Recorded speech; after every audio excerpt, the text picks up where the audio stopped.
Look, I was just out there trying to be a good neighbour, and I didn't believe in all that visitor mumbo jumbo, okay? I still don't.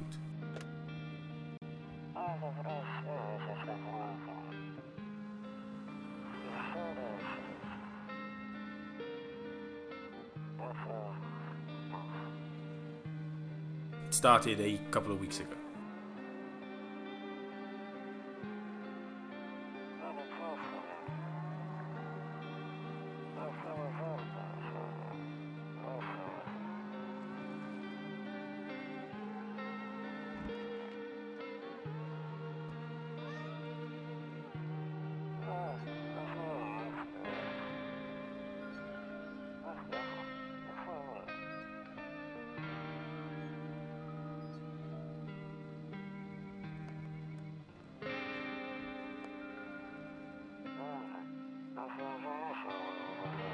My neighbour said he'd pop round later in the evening, so I answered the knocks at the door and chatted to him through the spy hole.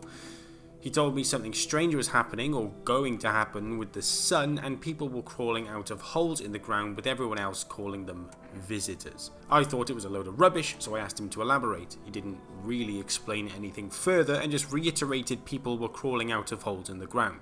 My neighbour had come round to check on me, which was kind but unnecessary, and then headed back to his place across the street. I peered out the windows, finding a bunch of drunks sprawled across the floor, a skinny dog, and my neighbour's house. I headed to bed and woke up to breaking news that the sun was indeed doing something strange, and as such it was way too hot to go outside during the day unless I wanted my skin to peel off like a banana. That morning I headed into the kitchen and found my neighbour sat at my kitchen table, and he explained that I wasn't to go outside during the day under any circumstances, and to make sure that I let other people into my house. That wasn't going to be a problem, as I pride myself on my hospitality. He also said to test them for signs of being a visitor, but of course I thought it was all a bit of nonsense. He gave me his phone number, so when he left after the sun had gone down, we could keep in touch. I chugged a beer to sap my energy and headed to bed, waking up to the sound of knocking. However, firstly I looked out the window, seeing my neighbour's house with the lights on. A bunch of teenagers just sat around and absolutely nothing out of the third window. The drunks had ambled on. I answered the door and it was my neighbour's little girl. I asked if she was scared of these visitors and she said she wasn't sure, but since everyone else was afraid then she should be too. I thought it was a load of propaganda, but I went and got her father and off they went. As I headed back to bed, there was another knock at the door, and on the other side of my spy hole was the tallest man I'd ever seen, asking if he could come in. He told me he'd been kicked out of the last place he was staying for ambiguous reasons, and as I'm a good neighbour, I didn't hesitate and told him to come right in. That was followed up immediately with another knock from Quasimodo, who said these visitors chased her out of her house, and so she needed a place to stay. I said absolutely, come right in. Another knock, another neighbour. This time a baseball player was requesting shelter, and me being the good neighbour said come right in. That was it, everyone was locked inside and ready for bed. The next morning I woke up to the news telling me the best way to check that someone was a visitor was to see if they had perfectly white teeth. Again, a crock of propaganda nonsense, and I didn't buy it. I went into the different rooms to check up on my new housemates, finding Quasimodo balled up in the corner of my closet, Peter Crouch slouched on the couch, and Mr. looking exasperated in my office. I didn't press anyone to prove to me that they weren't a visitor, as you well know. I don't believe in all of that stuff, and what proved it to me was the news had broadcast that anyone with white teeth was a visitor, and when I looked in the mirror, I had white teeth. And I never left my house because I was an antisocial freak, so there was no way I could have been one of those. After using up all my energy looking in the mirror, I went to bed and woke up again later that night. I peered out the windows again to see my neighbour playing outside with his daughter. The teens that had been there the night before were now lying dead on the ground, and, well...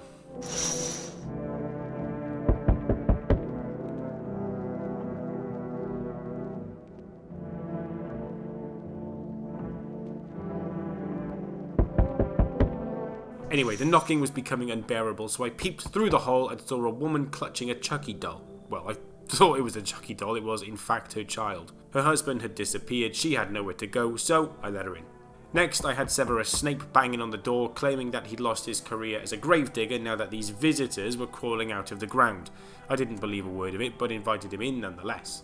Next was just a normal looking woman in a coat who was a bit cold, so I let her in. I then headed back to bed and woke up to the smell of a rotting corpse. The fake news was broadcasting more propaganda saying that you could identify a visitor by the dirt under their fingernails having crawled out of the ground. I headed into the lounge to check on Peter, but instead just found the woman clutching her head and Peter's body chopped up and shoved into bin bags. I had no idea what had gone on, but as I'm a good neighbour, I wasn't about to ask anybody to leave. Obviously, with the sun doing its strange thing, I asked the woman if she wasn't boiling in her coat, and she said no, she was freezing, so left her to it. The office seemed to be the place to be, with Snape and Chuck E. Cheese all sat around having a good time. Quasimodo was also still lying in the closet, having a mental breakdown. I headed to the bathroom and checked my teeth and nails, and then headed back to the bedroom to see a news report on the TV talking of a killer on the loose. He looked vaguely familiar, but I couldn't quite place it, so I just headed to bed. I woke up and looked out the window to see my neighbour's house being subject to an ice raid, the burnt bodies of the teenagers being examined by some dorks in hazmat suits, and a bunch of militants where that strange man was the night before. I peeped through the spy hole and found, I think, the killer from the TV, but the TV made him more attractive than he actually was. He was very cryptic and made no sense at all, and I would have invited him in, being a good neighbour and all, but he didn't ask. He just asked if I was alone, and I obviously wasn't, so said no, and then he walked off. Next up was the guy from the 4th Saw movie, who obviously couldn't talk, so I just let him right in. Then Northern Lion turned up, telling me my fortune or something, and basically said that a cat was going to be turning up soon, and it was imperative that I invited it in. Then he left, and with that, I headed to bed.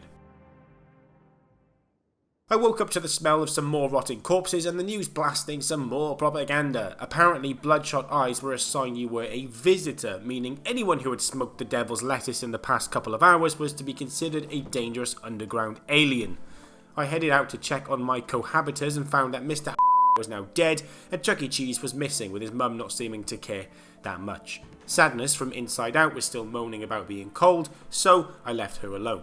Quasimodo was actually going full crackhead about this time, so I didn't want to interact with her at all anymore. However, I wasn't going to kick her out, as all were welcome at the Supercut Hotel. The Saw guy had removed the string from his mouth, but he couldn't speak any English, so I just nodded along until he let me leave. I headed to the bathroom, checked myself over in the mirror for personal hygiene reasons, then headed back to bed. Out the window I saw my neighbour's house looking like 2020 America, that weird looking guy from the other night carrying a dead soldier's head in his hands, and all the other soldiers dead on the floor. The first guy to rap on my door was from FEMA HQ, which I didn't know what it was, demanding I hand over one of my guests, but promising to bring them back very soon. I wasn't happy with this, but they forced my hand, so Quasimodo was shipped off. The next person to knock was Gilbert Godfrey, who seemed like he'd been consuming too much Andrew Tate content, so I let him in. Next was my neighbour's little girl, who had managed to escape the inferno and was seeking refuge, so of course I welcomed her in as well. And my last guest of the night was clearly a lizard in human form carrying the ugliest cat I'd ever seen. Remember, Northern Lion had told me to let the cat in at all costs, but I'm a good neighbour anyway, so welcomed them both in with open arms. Then back to bed. Again, I woke up to the smell of corpses, which was becoming such a common occurrence in this house that it didn't really bother me anymore. The fake media was saying that hairless armpits was now a sign you were a visitor, which was crazy, as pretty much any self-respecting woman was now a monster. I wasn't buying it. In the corridor, the ugly cat had created a trip hazard with my rug and revealed a trapdoor underneath. I petted him, spun him around, and went to check on the gang. Sadness confided that she had a secret she needed to tell me, but needed to psych herself up to do it, so would tell me tomorrow. And the lizard girl seemed fine, nothing to report. In the office, Mum was still asleep with no care as to where her child had vanished off to. At this point, I was fairly confident it had died, but I didn't want to say anything. When I pressed her, she told me to give the deadbeat dad a call and see what he had to say. Snape was also hissing about his grave-digging escapades. In the kitchen, Gilbert, wearing some Among Us merch, was yammering on about get-rich-quick schemes, and my neighbour's little girl was wailing about her dead dad. In the closet, the Saw guy had been gathered up into little pieces and placed in bin bags as well. It was only at this point that it occurred to me that I had a killer in the house. Que sera, sera. I gave the deadbeat dad a call, who said all of their 5 children weren't with him, and then blamed the mum for being a bad parent. I mean, I'm not sure either of them would be winning any awards, but there we are. I headed through the basement door that my cat had found and found a bunch of old potatoes and some dirt. And some tuna. I headed back out and into the bathroom to check my armpits in the mirror, only to find an absolute horror show. Due to my complete lack of self-awareness and absolute stinking personal hygiene, I'd forgotten to shower in like a week and had begun to grow a fungus under my armpits, so quickly gave myself a rinse and then headed to bed. That night, I saw the northern lights above my neighbour's burned out house, the soldier's head on a pike, and some FEMA guys inspecting the recent massacre. At the door was another FEMA agent who wanted to take somebody else from my house. I told him not interested, as these were my guests, but he took the mother anyway. Oh, and her child had returned from the dead, so silver lining, I guess. Next, that weirdo came knocking again, asking what I thought of FEMA, and I said he was just doing his job. Again, he spoke in riddles I didn't understand, and would have invited him in had he asked, but again, he just asked if I was alone, which of course I wasn't. Egghead came back and I asked why he asked me to let the ugly cat into my house, and he said he'd tell me in like 3 days. Next up was Paul Blart wandering around without a shirt on, complaining that it was too hot. I invited him in, hoping him and Sadness would hug it out. Next at the door was Robert De Niro. A taxi driver? No? Anyway, you know the drill. He joined the party and I went to bed.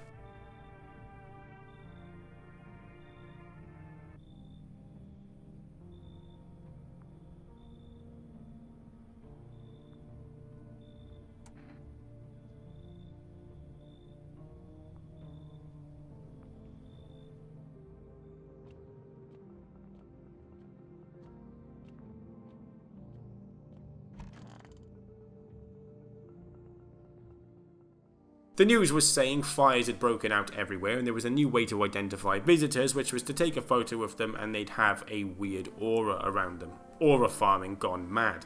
Only problem was I didn't have a camera and I also didn't believe in visitors. In the lounge I spoke with Sadness to see what secret she needed to tell me.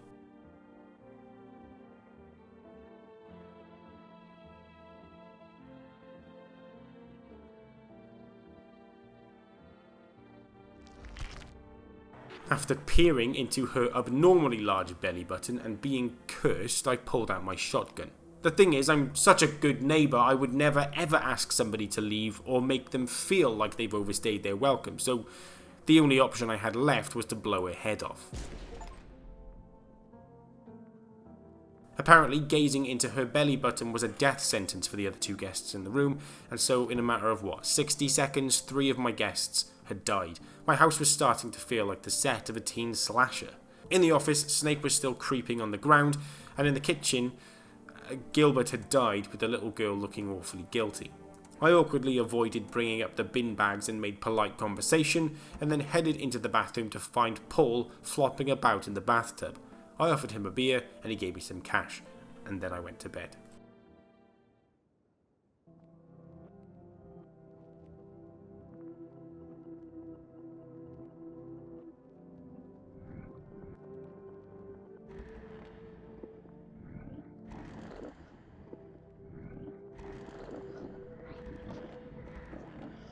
I had a dream that I was a small child walking through my house and then woke up with the curse ringing in my ears. All the doors had been blown off their hinges.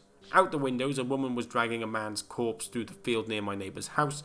A FEMA agent had gunned down a multitude of people, and a large crowd of people were running through the streets seeking refuge in the nearby town. When I peered out of the spy hole, the building across the way was completely engulfed in flames. Okay, so it was definitely the year 2020. After that, I headed straight to bed.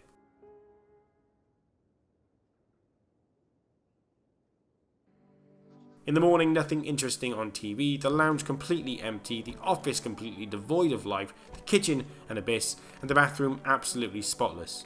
I was completely alone.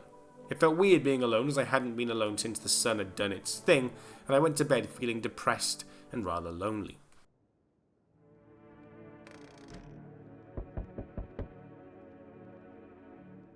Out the window, a group of people were looking to stay the night in my neighbour's burned out house. A vigilante wearing a necklace of fingers was taking aim with a rifle, and a man was hanging from a pole with a sign around his neck reading, "You took everything from me." Annoyingly vague, but there we are.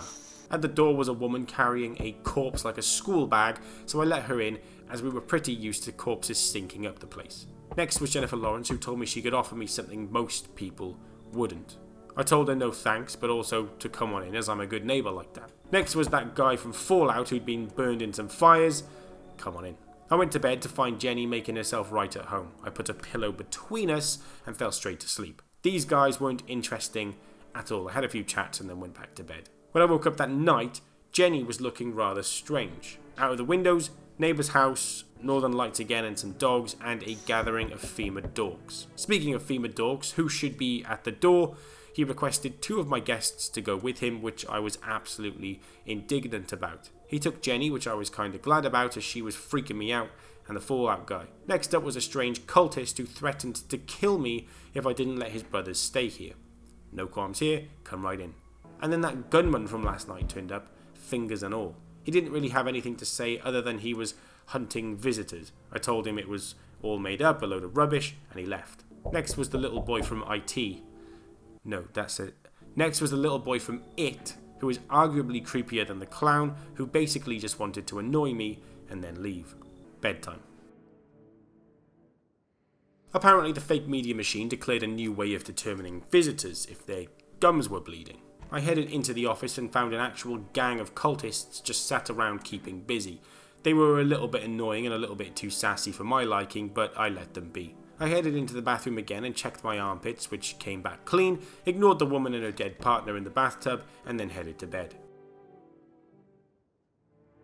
That night, outside, the gunman had the refugees lined up ready to fire at will should any of them have brushed their teeth and flashed him a smile. Some dead dogs were lying dead next to a FEMA dog, and some FEMA dogs were making an attempt to pull the hanging man down. Through the looking glass was some redneck racist Karen, who I let in immediately, followed by that guy again. Again, he was welcome to join, but this time he just said, "Until we meet again," and then ran away. Egg turned up next, telling me there was something buried in the dirt in my basement, and then left. Next up was a goofy looking member of Anonymous who was rattling on about dreams and stuff. I let him in just to shut him up. Lastly, a nun. A nasty, vile nun. So nasty and vile that I contemplated letting her in the first place. I did of course let her in, being the best neighbour in the neighbourhood, and then I went to bed. The next morning I woke up to more propaganda about visitors where you could identify them by skin irritation or something like that. In the lounge was the nun complaining about my house and looking like the actual devil himself, and then headed into the office to join the world's lamest office party. Nobody had anything interesting to say to me, and I missed my old guests. The cultists were starting to get on my nerves, and I was hoping they'd leave sooner rather than later. In the bathroom I found some more fungus under my arms again because I was a disgusting antisocial loser with no self-awareness or care for personal hygiene. I cleaned up, then went to bed. Out the windows, a bunch of dead bodies were lying on the floor after the gunman had shot them all dead. The cultists were setting up a barbecue, and the gunman was heading toward the next town with a Molotov cocktail in hand. At the door was a FEMA dog. Doing my head in, I can tell you that much. However, when he decided to take 2 cultists, well, I wasn't upset about that, let's just say that. As soon as he left, the cultists' leader came back and asked how they were doing. Talk about bad timing. I told him they were all alive and he heard "they're all dead" and then he wandered off. Either way, I was rid of them, so win for me. Next, the gunman showed up and demanded I prove I wasn't a visitor. Absolute buffoonery if you ask me, they're not real, but I humoured him anyway by showing him my non-bloodshot eyes, and then he left. Then I went back to bed. The next morning, the TV told me a new way to determine if someone was a visitor was to see if they had fungal growth under their armpits. Couldn't be me. Couldn't be me. The nun was still upset about the living conditions, Anonymous was still talking about dreams and how he never does it, weird flex but okay, and Redneck Karen was, honestly, she was just chilling, vibing. I headed into the basement to start digging the dirt away like the egg had commanded, and then after all my energy was spent, I headed to bed. Out the windows, nothing new at the neighbour's house. The cultists had tied themselves to the barbecue. It was going to be quite an outrageous cookout to say the least, and in the distance you could see the town that the gunman had set ablaze. Ron Swanson was at the door seeking refuge, so I let him in just before that weirdo came knocking again. He asked me if I'd let any of us into my home. I had no idea what he was talking about. If he was referring to visitors, then no, obviously not, because they don't exist. So I just said there are many people in here, and then he left. After that, Joe Rogan came knocking, and I like his podcast, so I let him in. Next up was Noel Fielding, who gouged out his own eyes after witnessing something crazy. I guided him in, and then went to bed. The TV told me that rapid eye movement was a new detector of a visitor. The nun was still absolutely fuming with the state of my house. Anonymous was fine, Karen had vanished into thin air, and Joe was just farting about on the floor. Noel was moping about in the kitchen, and the corpse was still rotting away in my bathtub. That's probably where I was getting this disgusting fungal infection from. I headed into the basement, did some more digging, then went to bed. Nothing at the neighbour's house. Some weird shadow ran across the cultists' finished barbecue, and the northern lights had shown up again. The gunman was back and demanding I prove I wasn't a visitor yet again. This time I showed him my clean armpits, which I'd cleaned that morning, which satisfied him for now. Next was a normal looking guy who was looking for a girl with purple hair and wearing a poncho. Apparently he was her father. I hadn't seen her, and I definitely don't remember seeing her, but I invited him in nonetheless. Next up we had James Franco, who was claiming he'd been shot, so I let him in. After that, bedtime. The news said that FEMA had arrested most of the government as they were all visitors. I couldn't understand why it had taken that long to arrest them in the first place, but there we are. I spoke with the nun who told me she had refused to provide aid to people in need. I told her she was despicable, and then she left, most likely getting vaporized instantly by the sun. In the office, I had an eclectic group of individuals left. Gollum had clambered up onto my cupboard, Anonymous was doing a poor job of it, Joe was acting hard as nails, and James was doing something on my couch. Noel was still moaning about having gouged out his own eyes, and in the bathroom, somebody had finally taken out the trash. In the basement, I dug some more and found a freaking tunnel system under my house. Through a small gap in the rocks, I found a miner who said he'd found a hole or something, and everything was going crazy. I couldn't get to him, I couldn't understand what he was saying, so I just left him there. The opposite direction came to a dead end, so I headed out and went to bed.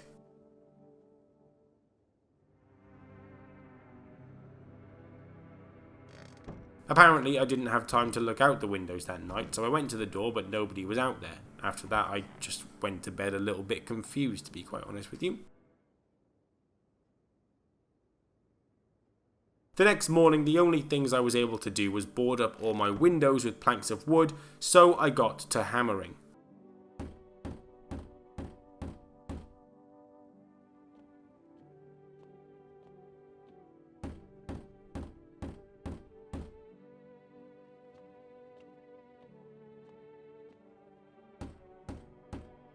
Once that was done, me and the gang headed downstairs to live out the rest of our days.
Now, I may be dead, but if there's one thing I'm absolutely certain of, there was no such thing as visitors.